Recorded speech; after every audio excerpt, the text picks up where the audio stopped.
100- ja 200-luvuilla Ireneus, Hippolytus, Origenes, Kyprianus karthagolainen Afrikan paavi ehdotti, että lapset tulisi kastaa 200-luvulla. Perinteinen aikuiskaste muutettiin lapsikasteeksi. Lapsikasteen vakiinnutti Augustinus 400-luvulla, jonka mukaan kastamattomat lapset joutuvat kadotukseen. Lapsikasteen yhteydessä alettiin korostaa perisynnin poispesemistä. Kaikki, jotka kuolevat kastamattomina, myös pienet lapset, joutuvat helvettiin kärsimään loppumattomia tuskia. Meillä ei ole oikeutta valittaa tätä, koska olemme kaikki pahoja.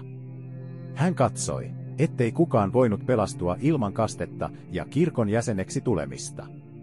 Evankeliset ovat kuitenkin jatkaneet apostolista tapaa ja kastavat edelleen ainoastaan uskovien kasteella, eivätkä ole katolisen piispan oppia omaksuneet.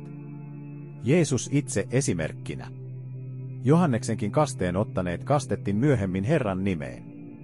Kristillisen kasteen taustana on Johanneksen kaste ja myöhäisjuutalaisuuden proselyytti eli käännynnäiskaste. Kristuksen perintönä jäi evankeliumin julistus sekä kaste Herran nimeen. Kaste on tarkoitettu Jeesuksen vapaaehtoisille seuraajille. Se portti on ahdas ja tie kaita, joka vie elämään, ja harvat ovat ne, jotka sen löytävät. Matteus 7:14.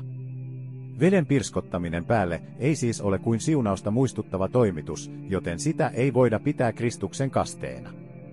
Käännynnäiskaste on aina upotuskaste. Hätäkasteoppia harjoitetaan Augustinuksen oppien mukaan.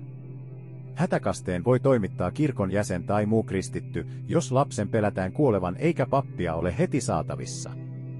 Raamattu ei tunne hätäkastetta, eikä sitä ole siellä. Saksalaisen filosofin Immanuel Kantin 1724–1804 mukaan valistuksen päämääränä oli vapauttaa ihmiset henkisen alaikäisyyden tilasta, johon yksilöt olivat joutuneet siksi, että eivät uskaltaneet käyttää omaa järkeään. Uskalla tietää, käytä rohkeasti omaa järkeäsi.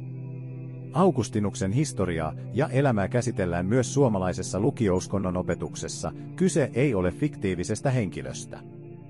Valistuksella kyseenalaistettiin kirkkojen opetuksia. Tässä tapauksessa pureuduimme Raamatun ja kirkon opetuksen eroihin, emmehän kannata ateismia. Rahasta, syntien anteeksiannosta ja jäsenhankinnasta kumpuaa usein mitä merkillisimpiä harhaopetuksia. Totuus kuitenkin on, että ei ole muuta nimeä kuin Jeesus Kristusina, jossa meillä on pelastus ja syntien anteeksiantamus ja yksi apostolinen pyhä kaste Kristuksen nimeen.